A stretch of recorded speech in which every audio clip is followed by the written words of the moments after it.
Feliz sábado, hermanos. Estamos iniciando la lección número 7. Esta lección, al igual que las anteriores, nos traen mensajes que nos ayudarán a seguir creciendo en nuestra vida espiritual. Mientras Cristo Jesús regresa por segunda vez, estas lecciones nos preparan para que podamos estar listos para este gran encuentro final. Esta lección número 7, nuestro versículo para memorizar, se encuentra en el libro de Mateo. El Evangelio de Mateo, capítulo 25, versículo 34. Dice de la siguiente manera: entonces el rey dirá a los de su derecha: vengan benditos de mi Padre, hereden el reino preparado para ustedes desde la fundación del mundo. La lección anterior, la lección número 6, nos invitó a que hiciéramos tesoros en el cielo. ¿Por qué nos invitó a esto? Precisamente la lección número 7 nos indica que Cristo Jesús tiene un lugar preparado para nosotros. Y no es casualidad, no fue espontáneo. El versículo deja en claro a la parte final. Dice que ha sido un reino preparado para nosotros desde la fundación del mundo. No es casualidad, Dios tiene algo preparado para nosotros. Mientras esperamos que Cristo Jesús venga por segunda vez, tenemos una misión importante que hacer en esta tierra. Y es que esta lección número 7 lleva como título: a uno de estos mis hermanos pequeños. Dios te ha bendecido en gran manera. Quizás te ha dado la oportunidad de tener un coche, una casa, un trabajo estable, un negocio. Quizás ha bendecido tus finanzas. Dios te ha dejado eso en tus manos y tú solo eres un administrador. Esta lección número 7 nos invita a cómo poder comportarnos mientras Cristo Jesús viene por segunda vez. Mientras Jesús estuvo aquí en la tierra, encontramos registros que Él nunca rechazó a una persona por su situación económica. Él nunca rechazó a una persona por su clase social. Él nunca rechazó a una persona por su estatus o por alguna enfermedad o por alguna deficiencia que pudiese tener. Vemos que Cristo Jesús se acercaba a las personas, les ofrecía ayuda, sanaba y iba directo a sus necesidades. Y es que esa misión también la tenemos que hacer nosotros. En la Biblia encontramos estos registros y vemos que ayudar a las personas que necesitan no es una opción, es parte de nuestro comportamiento como hijos de Dios. Esta lección ha llegado para nosotros. Quizás en ocasiones nos hemos negado algún apoyo. Esta lección nos habla y nos lleva a que meditemos qué es lo que hemos hecho. Y es que durante todo la Biblia, en los registros que encontramos, vemos que Dios siempre se preocupó por este grupo en especial, por aquellas personas que necesitaban, que tenían escasez. Vamos a ver un ejemplo. En los tiempos del pueblo de Israel, ¿qué ocurría en los tiempos del pueblo de Israel? Dios tenía un plan con sus hijos que necesitaban. Quiero llevarles al libro de Deuteronomio, al capítulo 25. Mire cómo nos habla este capítulo 25 del libro de Deuteronomio. Dios tenía un plan para el pueblo de Israel, para aquella persona que estuviera necesitada. Quiero invitarles a que usted vaya a su Biblia, pueda ir al capítulo 25 del libro de Deuteronomio. Y mire el versículo 25, capítulo 23, versículo 25. Dice de la siguiente manera: cuando entres en la mies de tu prójimo, y quiero hacer un pequeño espacio. Acá está hablando de las leyes humanitarias. El pueblo de Israel, la mayoría tenía herencia en cuestión de tierras, tenía posesiones. Sin embargo, había un grupo que quizás por malas finanzas había quedado endeudado y no tenía tierras. El versículo 25 le habla a ese grupo de personas que no tienen tierras para cosechar, no tienen tierras debido a su situación económica. Dice: cuando entres en la mies de tu prójimo, podrás arrancar espigas con tu mano. Le habla a este grupo de personas y le dice: tienes la oportunidad, si te da la opción sin que el propietario o el dueño de esa tierra te reclame por algo. Tú puedes entrar, pero únicamente recogerás lo que tu mano agarre. El versículo termina diciendo: pero no aplicarás la hoz a la mies de tu prójimo. Es decir, no vas a aprovechar, no te vas a abusar. Si te está dando la opción de que agarres, vas a tomar lo que necesitas. No tomarás de más. sino únicamente lo que necesites, con tu mano lo tomarás y entonces podrás consumir. Este era un plan increíble, un plan perfecto para aquellas personas que necesitaban. Se les daba la oportunidad de llegar al terreno y tomarlo de su mano. Esto no era nuevo, no fue solo para el pueblo de Israel. Miren lo que ocurría en los tiempos de Job. Quiero llevarles ahora al libro de Job, al capítulo 29. Miren lo que encontramos. ¿Qué hacía Job? Porque era considerado un hombre justo.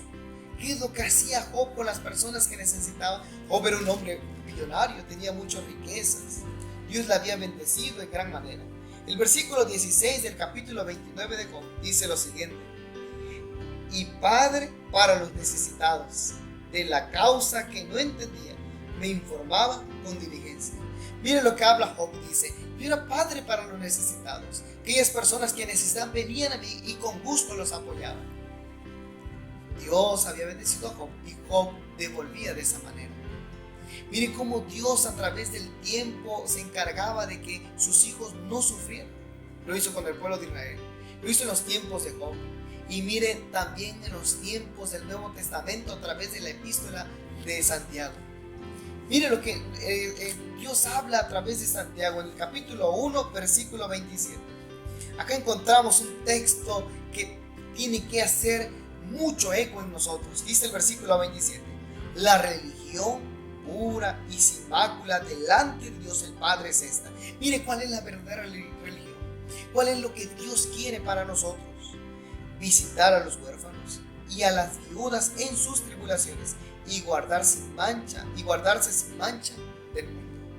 Una religión práctica, una religión que llegue a aquellas personas que están necesitando de su amor.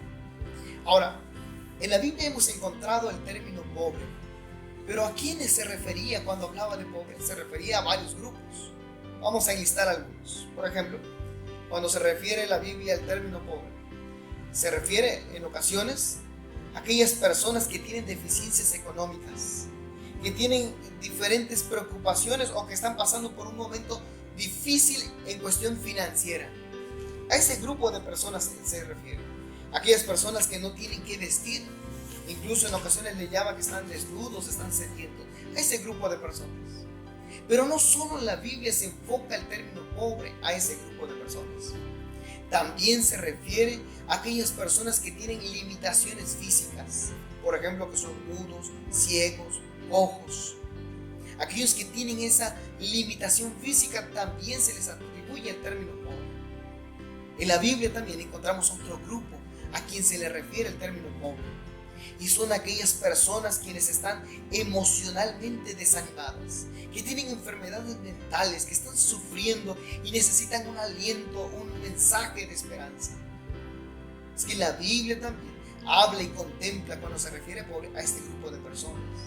En ocasiones nos podemos equivocar, llegamos a confundir. El término pobre solo es aquellas personas que tienen escasez económica, escasez financiera. Pero no, la Biblia va más allá. También se refiere a otro grupo, al grupo que por sus propios errores están siendo víctimas de opresión e injusticia, quizás que son marginados por clases sociales, quizás son prisioneros, son víctimas de la iniquidad, de la explotación. A ese grupo también se refiere. Y uniendo todo eso, lo que hemos visto, todas estas personas a quien se refiere el término pobre, aparece una figura muy especial en la Biblia. Cuando existiera este grupo de personas, la Biblia contempla un plan. Dios contempla un plan a través de Moisés. Mire que dice el libro de Levíticos. Quiero llevarles al libro de Levíticos, y es lo que está hablando Moisés.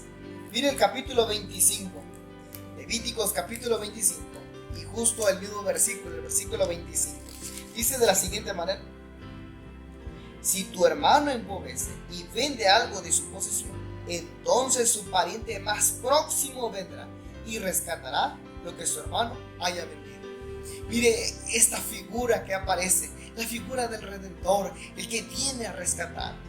Si lamentablemente alguien ha caído en un momento difícil, en una situación económica, está pasando por momentos difíciles, mire quién es el encargado de rescatar a esa persona. Dice el versículo 25: entonces su pariente más próximo tiene que ir en ese orden. El próximo, el que está más cerca de esa persona, tiene que venir en rescate de esa persona. Ahora mira el versículo número 48 del mismo capítulo 25. Dice de la siguiente manera: después que se haya vendido, podrá ser rescatado. Y nuevamente reafirma: por uno de sus hermanos lo rescatará. Aparece esta figura, la figura del Redentor. El que el pariente más próximo, su hermano, era el que tenía y lo rescataba. Dios tenía este plan para que la humanidad no sufriera. Lamentablemente los judíos habían llegado a malinterpretar eso. Ellos pensaban que solo se iban a apoyar entre ellos mismos.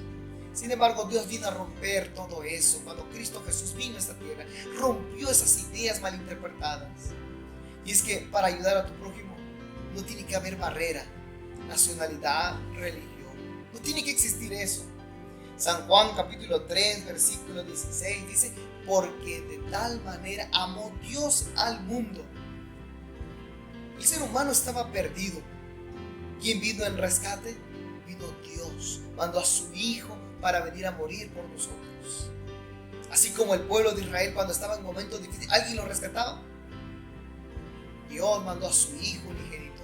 Vino Jesús a rescatarnos a nosotros. Y es por eso que nosotros somos libres. Tenemos libertad. Cuando el israelita lamentablemente llegaba en esos momentos difíciles, aparecería la figura del Redentor y lo libertaba, lo rescataba, y qué alivio sentía. Y es que nosotros, como humanidad, como seres humanos, estábamos destituidos de la gloria de Dios. Sin embargo, Cristo Jesús vino a morir por nosotros. Ahora, si Cristo Jesús hizo eso, nosotros tenemos que hacer también eso con nuestro alrededor, con las personas que están a nuestro alrededor. Esta semana veremos cómo nosotros podemos ayudar a nuestros prójimos. Por lo menos, hoy vamos a hablar de 3 formas de cómo poder ayudar a ese grupo de personas. Y con esto vamos a finalizar nuestra introducción de la lección. Número 1, ¿cómo nosotros podemos ayudar?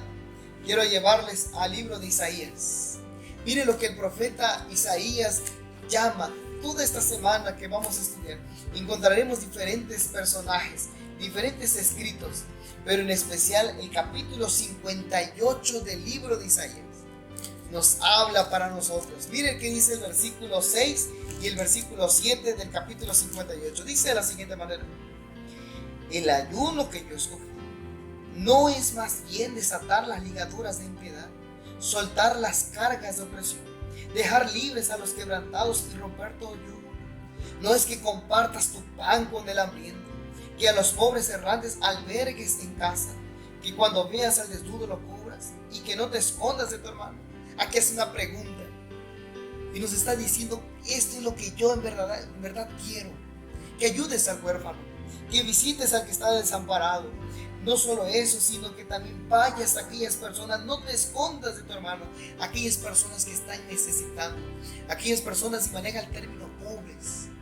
Hemos dicho que pobre no solo es aquella persona que tiene situación difícil económicamente, que está necesitando. Sí, hay que ir con ellos, hay que satisfacer sus necesidades, pero también aquellas personas que están sufriendo emocionalmente. Esta semana veremos cómo podemos ayudar. Número 1, ¿cómo podemos ayudar? Número 1, la iglesia. Como iglesia podemos hacer un plan, hermanos, de poder llegar a aquellas personas que están necesitando. Podemos hacer despensas, podemos hacer alguna colecta y poder ir a esas personas a través de los grupos pequeños. Quizás algunos ya lo están haciendo. Que Dios siga dirigiendo esta obra. Número 2, ¿cómo podemos ayudar? Con un fondo dedicado a los pobres. Puedes destinar un presupuesto de tu ofrenda para apartar y dárselo a ese grupo de personas. Colocarlo en tu sobre y ponerle fondo exclusivo para pobres.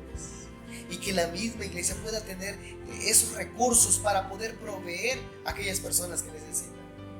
Y número 3, cuidar de ellos. ¿Cómo podemos cuidar de ellos? Visitándoles, animándoles, llevándoles palabras de ánimo. Quiero finalizar con el libro Testimonios para la Iglesia, el tomo 3, en la página 561. Vi que en la providencia de Dios, las viudas y los huérfanos los ciegos, los sordos y los cojos, y los afligidos en una diversidad de formas, han sido colocados en estrecha relación cristiana con su iglesia. Mire, ¿para qué han llegado este grupo de personas? Para probar a su pueblo y desarrollar su verdadero carácter. Es que cuando tú ayudas a un grupo de personas, tú sales más beneficiado. Dice Elena G. de White, a través de Testimonios para la Iglesia, han llegado para que la iglesia sea aprobada, para que el pueblo sea aprobado y entonces verdaderamente desarrollar su carácter. Y es que Dios no nos pide que seamos teóricos, Dios nos pide que seamos prácticos, que nuestro ministerio pueda ser más práctico que teórico. Poder compartir a las personas. El claro ejemplo es Jesús. Se acercaba a aquellas personas que necesitaban. Y al último, cuando ya satisfacía sus necesidades, Jesús les decía: sígueme. Esta lección nos ayude para prepararnos en nuestra vida espiritual. Dios te bendiga y que sigas pasando un feliz sábado.